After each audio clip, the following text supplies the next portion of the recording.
കർത്താവിന്റെ ഉന്നതമായ നാമത്തിൽ, സഭയുടെ അധികാരത്തിൽ, കുരിശിന്റെ അടയാളത്തിൽ, ദൈവത്തിന്റെ ശക്തിയാൽ ഞാൻ മക്കളെ ഈശോ നാമത്തെ ആശീർവദിക്കുന്നു. നിങ്ങളുടെ ഇന്നത്തെ ദിവസത്തെ യാത്രയെ ആശീർവദിക്കുന്നു, നിങ്ങളുടെ സംസാരങ്ങളെ ആശീർവദിക്കുന്നു, നിങ്ങൾ എഴുതി കൊടുക്കുന്ന വിഷയങ്ങളെ ആശീർവദിക്കുന്നു, നിങ്ങൾ വഹിച്ചുകൊണ്ട് പോകുന്ന മൊബൈല്, അതിലൂടെ നിങ്ങൾ സംസാരിക്കാൻ പോകുന്നത്, നിങ്ങൾ കേൾക്കുന്ന സംസാരങ്ങള്, കൊടുക്കേണ്ട മറുപടികള് എല്ലാം ആശീർവദിക്കുന്നു. നിങ്ങൾ കൈമാറുന്ന രേഖകള്, വാങ്ങിക്കുന്ന രേഖകള്, കാത്തിരിക്കുന്ന രേഖകള്, നിങ്ങൾ പ്രതീക്ഷിക്കുന്ന ഡേറ്റുകള് കർത്താവിന്റെ നാമത്തിൽ ആശീർവദിക്കുന്നു. നീ കടന്നു പോകുന്ന വാഹനങ്ങള്, സഞ്ചരിക്കുന്ന വാഹനങ്ങള്, പ്രൈവറ്റ് ആയാലും പബ്ലിക് ആയാലും, നീ തിരിച്ച് വീട്ടിലെത്തുന്നവരെ ഒരു അപകടം ഉണ്ടാകാതിരിക്കാൻ വേണ്ടി നിന്റെ യാത്രകളെ ആശീർവദിക്കുന്ന. ദൈവത്തിലെ നീ വിഷമിക്കുന്ന വിഷയങ്ങള്, സങ്കടപ്പെടുന്ന കാര്യങ്ങള്, ഏത് വിഷയത്തിന് വേണ്ടിയാണ് നീ വേദനിക്കണത്, അതെല്ലാം മാതാവ് ഏറ്റെടുക്കുന്നതിന് വേണ്ടി 40 വർഷം ഞാൻ അർപ്പിച്ച കൃപാനയുടെ യോഗ്യതയാൽ കൃപാസ അൾത്താറെ ജീവനോടെ പ്രത്യക്ഷപ്പെട്ട മാതാവിന്റെ മധ്യസ്ഥത്താൽ നിന്റെ കണ്ണീനിരുകളെ ഏറ്റെടുക്കുകയും നിന്നെ ആശ്വസിപ്പിക്കുകയും സാക്ഷ്യം പറയാൻ നിന്നെ വിരിഷ്ടമാക്കുകയും ചെയ്യട്ടെ. നിത്യപിതാവും പുത്രനും പരിശുദ്ധാത്മാവിനും. എൻ്റെ പ്രിയപ്പെട്ടവരെ, നമ്മൾ ഈ ദിവസങ്ങളിൽ ഇവരാരാണ്, കാറ്റും കടലും പോലും ഇവരെ അനുസരിക്കുന്നല്ലോ. അപ്പൊ ക്രിസ്തുവിനെ കുറിച്ചുള്ള അനുഭവങ്ങളിലേക്ക് അനുഭവങ്ങളുടെ അറിവുണ്ടാകാൻ വേണ്ടി ക്രിസ്തു തന്നെ നമ്മളെ നിർബന്ധിച്ച് ഇരുട്ടുകടലിലേക്ക് തള്ളിവിടുന്നത് നമ്മൾ കണ്ട്. പിന്നെ ഇന്നലെ നമ്മൾ കണ്ടത് നമ്മുടെ ചുറ്റുമുള്ള ജനങ്ങളെ ക്രിസ്തുവിനെ കുറിച്ച് എന്ത് പറയുന്നു, ഞാൻ ആരാണെന്ന് ജനങ്ങൾ പറയുന്നത്. അപ്പൊ ജനങ്ങൾ പറഞ്ഞാലും ഇന്നലെ 2 പത്രോസ് 3 പറഞ്ഞില്ലേ, എന്താ പറഞ്ഞത്? ക്രിസ്തുവിനെ കുറിച്ചുള്ള അറിവിൽ നീ മരണം വരെ വളരണമെന്ന്. ജനങ്ങളങ്ങനെ പലതും പറയും, പക്ഷെ നിനക്ക് കൃത്യമായ അറിവിൽ ബോധ്യവും ഉണ്ടാകണം. അറിവ് ഇങ്ങനെ വളർന്നുകൊണ്ടേയിരിക്കുമെന്നാണ് പത്രോസിന്റെ വചനത്തിൽ നമുക്ക് ഇന്നലെ മനസ്സിലായത്. ഇന്നിപ്പോ പറയണത് നേരെ ചോദ്യം നമ്മുടെ മുഖത്തേക്ക് വരിക. എന്താ പറയണത്? 16:15 അവൻ അവരോട് ചോദിച്ചു, എന്നാൽ ഞാൻ ആരെന്നാണ് നിങ്ങൾ പറയുന്നത്? ഇത് നമ്മള് മരണം വരെ ഓരോ ദിവസവും ഇന്നലെ കണ്ടതുപോലെ, അതായത് അപ്പൊ 10 ദിവസം ഒരു ഉത്തരം പറയും, നീ ജീവനുള്ള ദൈവത്തിന്റെ പുത്രനായ ക്രിസ്തുവാണ്. അപ്പൊ 10 ദിവസം പറഞ്ഞത് നീ ജീവനുള്ള ദൈവത്തിന്റെ പുത്രനായ ക്രിസ്തുവാണ്. പക്ഷെ അത് 10 ദിവസത്തിൻ്റെതായിട്ട് ഈശോ അത് അംഗീകരിക്കണില്ല. ഈശോ പറയണ്ട, എന്റെ പിതാവാണ് നിനക്ക് ഇത് വെളിപ്പെടുത്തി. അതാണ് 10 ദിവസത്തിന്റെ ആയിട്ട് ഈശോ അത് അംഗീകരിക്കണില്ല. ഈശോ പറഞ്ഞ എന്താണ്? ഇപ്പൊ നീ ജീവനുള്ള ദൈവത്തിന്റെ പുത്രനായ ക്രിസ്തുവാണെന്നൊക്കെ പറയുമ്പോഴും 10 ദിവസം പറയും അത് വെളിപാടാണ്, എനിക്ക് നീയാണ് ഈ അപ്പോസ്തലന്മാരുടെ കൂട്ടത്തിൽ അധികാര സ്ഥാനം തരേണ്ട ആളെന്ന് എനിക്ക് മനസ്സിലായി. അത് ഈശോയ്ക്ക് ഒരു ചെറിയ കൺഫ്യൂഷൻ ഉണ്ടായിരുന്നത്. 12 അണ്ണന്മാരുണ്ടല്ലോ, 12 അണ്ണന്മാര് വന്നിട്ട് ഇവരിൽ സീനിയർ ഒക്കെ പറഞ്ഞു കഴിഞ്ഞാൽ അന്ത്രയോസിനാണ് താക്കോൽ കൊടുക്കേണ്ടത്. അന്ത്രയോസാണ് ആദ്യം വന്ന കക്ഷി. അന്ത്രോസ് പോയി 10 ദിവസം വിളിച്ചോണ്ട് വരികയാണ്. 10 ദിവസം വിളിച്ചോണ്ട് വന്നതിന് ഇപ്പൊ താക്കോൽ കൊടുക്കേണ്ട അവസ്ഥ വന്നിരിക്കുകയാണ്. അതെന്ത് വായിക്കട്ടെ. പക്ഷേ വിദ്യാഭ്യാസവും കുറച്ച് വിവരം കൊണ്ടൊക്കെ ഉള്ളത് യോഹന്നാനെയാണ്. അടിപൊളി സുവിശേഷമല്ലേ, കണ്ടില്ലേ? 2000 കൊല്ലം കഴിഞ്ഞിട്ടും വായിച്ചു പിന്നെ ആഴങ്ങളിലേക്ക് പോവുകയാണ് യോഹന്നാൻ. അപ്പൊ അറിവ് ഇപ്പൊ ഇന്നത്തെ രീതിയാണെങ്കിലൊക്കെ അറിവ് നോക്കാനാണെങ്കിൽ യോഹന്നാനെയാണ് ശരിക്കും പറഞ്ഞ താക്കോൽസ്ഥാനം കൊടുക്കേണ്ടത്. പക്ഷെ ഈശോ പറഞ്ഞ് താക്കോൽസ്ഥാനം തരേണ്ടത് അധികാരം അപ്പനാണ് തീരുമാനിക്കണമെന്ന് പറഞ്ഞു. അത് ഈശോയുടെ ഒരു നിലപാടാണത്. ഞാനല്ല നിനക്ക് പണ്ട് ശബരി പുത്രന്മാരോടും പറയുമ്പോ എന്താ പറയണത്? ഞാനല്ലേ, എൻ്റെ ഇടത്തോ വലത്തോ ഇരിക്കുന്നത് ആരാണെന്ന് തീരുമാനിക്കുന്നത് അപ്പനാണെന്ന് പറയും, പിതാവായ ദൈവമാണെന്ന് പറയും. അതന്നെ ഇപ്പോഴും പറഞ്ഞിരിക്കണത്. അപ്പയോട് ചോദിക്കണം, അപ്പ ഇതിൽ ആരാണ് 12 പേരിൽ ഒന്നാമൻ ആരാണെന്ന് ചോദിക്കും. എന്താണ് അതറിയാൻ വേണ്ടിയാണ് ഈശോ ചോദ്യം എടുത്തത്. അതായത് അധികാരം വരണത് ഈശോയെ കുറിച്ചുള്ള അറിവിലൂടെയാണ് വരണത്. പക്ഷെ ഈ അറിവെന്ന് പറയണത് പുസ്തകം വായിച്ച ഗവേഷണം നടത്തുന്ന അറിവല്ല. അഭിഷേക വിധി പ്രകാരമുള്ള അറിവുണ്ട്. പുസ്തകം വായിക്കുന്നതും ഗവേഷണം നടത്തുന്ന അറിവ് തന്നെയാണത്, ബേസ്മെന്റ് ആണ്.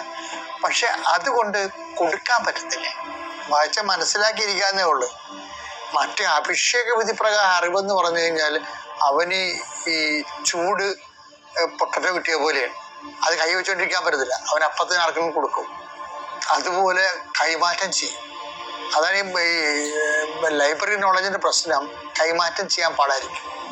അവനത് ആർജിച്ചെടുക്കണതല്ലേ. മറ്റത് പിതാവ് നൽകണതാണ്. പിതാവ് നൽകുന്നത് കാണുമ്പോൾ അത് അഭിഷേക വിധി പ്രകാരമാണ്. അത് കൈമാറ്റം ചെയ്യാൻ പറ്റും. കൈമാറ്റം ചെയ്യാൻ വേണ്ടിയാണ് കൊടുക്കണത്. അപ്പം അതുകൊണ്ട് അങ്ങനെ ഒരു അറിവുണ്ട്. നമ്മുടെ ലോകത്തിൻ്റെ ജ്ഞാനമാർഗങ്ങളിലൂടെ അറിവ് സമ്പാദിക്കുമ്പോഴും ഈ അഭിഷേക അറിവിന് വേണ്ടി തീഷ്ണമായിട്ട് പ്രാർത്ഥിക്കണം. അതായത് ക്രിസ്തു എല്ലാവർക്കും എല്ലാമാണെന്ന് പറഞ്ഞൊരു വചനമുണ്ട്. അപ്പൊ ക്രിസ്തു എല്ലാവർക്കും എല്ലാമാണ്. കൊളോസ്യസ് 3:11. ഇവിടെ ഗ്രീക്കുകാരനെന്നോ യഹൂദനെന്നോ പരിച്ഛേദനെന്നോ അപരിച്ഛേദനെന്നോ അപരിഷ്കൃതനെന്നോ സിഥിയനെന്നോ അടിമയെന്നോ സ്വതന്ത്രനെന്നോ വ്യത്യാസമില്ല. പിന്നെയോ ക്രിസ്തു എല്ലാമാണ്, എല്ലാവരിലുമാണ്. ക്രിസ്തു എല്ലാമാണ്, എല്ലാവരിലുമാണ്. എന്ന് വെച്ചാല് ക്രിസ്തുവില് ഒരു മനുഷ്യന് ആവശ്യമായ എല്ലാം ഉണ്ട്. പിന്നെ എന്താണ്, എല്ലാത്തരം മനുഷ്യരും ക്രിസ്തു സമീപനാണെന്നുള്ളതാണ്. അപ്രോച്ചബിൾ ആണ്, അപ്രിഹെൻഡന്റ് ആണ്. അപ്പൊ ക്രിസ്തുവിനെ കുറിച്ചുള്ള ഈ പ്രാതിഭാസിക ജ്ഞാനമില്ലേ, അതിൻ്റെ ആ പ്രക്രിയകളോട് തന്നെ ഇങ്ങനെ ഗ്രോത്ത് ചെയ്തുകൊണ്ടേയിരിക്കും. അപ്പൊ ഓരോരുത്തർക്കും ഉള്ള അവരുടെ കപ്പാസിറ്റി അനുസരിച്ചാണ്, കഴിവനുസരിച്ചാണ്. അവിടെ നിന്ന് ഓരോരുത്തർക്കും തന്റെ കഴിവനുസരിച്ചെന്നല്ലേ കർത്താവ് പറയണം. മത്തായി 25:15 അവൻ ഓരോരുത്തന്റെയും കഴിവനുസരിച്ച് ഒരുവന് 5 താലന്തും മറ്റൊരുവന് 2 വേറൊരുവന് 1 കൊടുത്ത ശേഷം യാത്ര പുറപ്പെട്ടു. അപ്പൊ ഈ നമുക്ക് ദൈവം നൽകുന്ന മോഡ് ഓഫ് ഗിവിങ് അങ്ങനെയാണ്. ക്രിസ്തുവിനെ കുറിച്ചുള്ള അറിവ് ഇതുപോലെയാണ്. അവനവന്റെ കഴിവനുസരിച്ചാണ്. അവന്റെ കഴിവെന്ന് പറയുന്നത് എന്താണ്? അവനവന്റെ ദൈവസ്നേഹം, അവനവന്റെ വിശ്വാസം, അവനവന്റെ പ്രത്യാശ, അവനവന്റെ സാക്ഷ്യ ജീവിതം, അവനവന്റെ കൈമാറ്റം, പ്രവേഗം. കർത്താവിനെ കൈമാറണം എന്നുള്ള പ്രവേഗമുള്ളവനാണ്. അതിൻ്റെ ആണ് കഴിവെന്ന് പറയുന്നത്. അതനുസരിച്ച് അവൻ കർത്താവിന് അഭിഷേകം കിട്ടിക്കൊണ്ടിരിക്കും. അപ്പൊ ഞാൻ ആരാണെന്നാണ് നിങ്ങൾ പറയുന്നതെന്ന് ചോദിച്ചു കഴിഞ്ഞാൽ, നമ്മൾക്ക് ഇന്ന് പറയണതായിരിക്കും നാളെ പറയണത്. ഇന്ന് ക്രിസ്തുവിനെ കുറിച്ചൊന്നുള്ള അനുഭവം ആയിരിക്കത്തില്ല അടുത്ത കൊല്ലം ഈ നാളിലുള്ള അനുഭവം. നിന്റെ അനുഭവങ്ങൾ ഒന്ന് തന്നെയാണെങ്കിൽ നീ ഒരു പോക്കീസ്, സംശയമില്ല. ദൈവം പഠിപ്പിക്കാത്ത വ്യക്തി ശമയോൻ മാംസമോ രക്തമോ അല്ല, എൻ്റെ സുഹൃത്തനായ പിതാവാണെന്ന് എന്നെ വെളിപ്പെടുത്തിയെന്ന് പറഞ്ഞിട്ട്. അപ്പോഴ് ശമയോനോടത് പറഞ്ഞെങ്കിലേ അവൻ്റെ അറിവിനെ അടിസ്ഥാനപ്പെടുത്തിയാണ് പറയണത്. അത് കാലത്തിനൊപ്പം കർത്താവിനെ കുറിച്ചുള്ള അറിവും അനുഭവവും അളന്നുകൊണ്ടേയിരിക്കണം. അതാണ് അധികാരത്തിലേക്ക് പോണത്. അധികാരമായി കഴിഞ്ഞാൽ നമ്മളതിലെ അനുഗ്രഹം, മനുഷ്യനെ ക്രിസ്തു അനുഭവം എന്ന് പറഞ്ഞാൽ ആദ്യ ലെവൽ എന്താണ്? അനുഗ്രഹം. പിന്നെന്താണ്? അഭിഷേകം. അഭിഷേകം കഴിഞ്ഞ അധികാരം.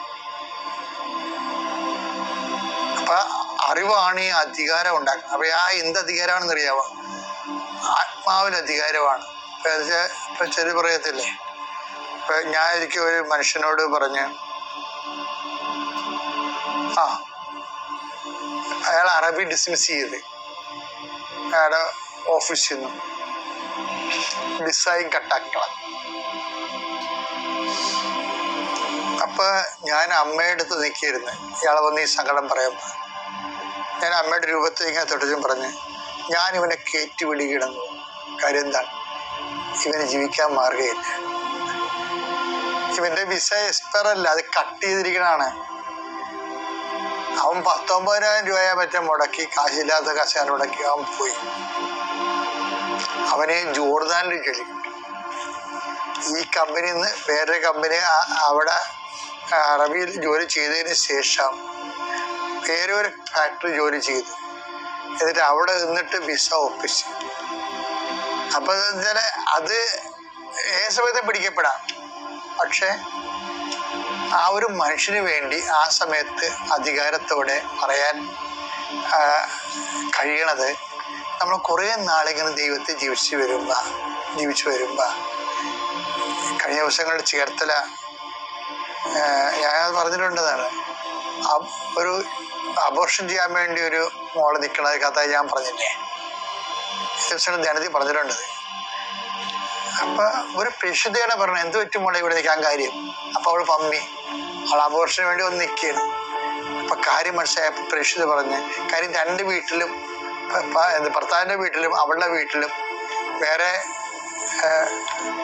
അവളുടെ വീട്ടിൽ പ്രസവം രണ്ടാമത്തെ കുഞ്ഞിനാണ് ഇപ്പൊ ഗർഭം ധരിച്ചിരിക്കുന്നത്. ആദ്യ കുഞ്ഞിനെ കഴിഞ്ഞിട്ട് കടങ്ങൾ കഴിഞ്ഞിട്ടില്ല. വീണ്ടും അമ്മ മാത്രമേ ഉള്ളൂ അവിടെ.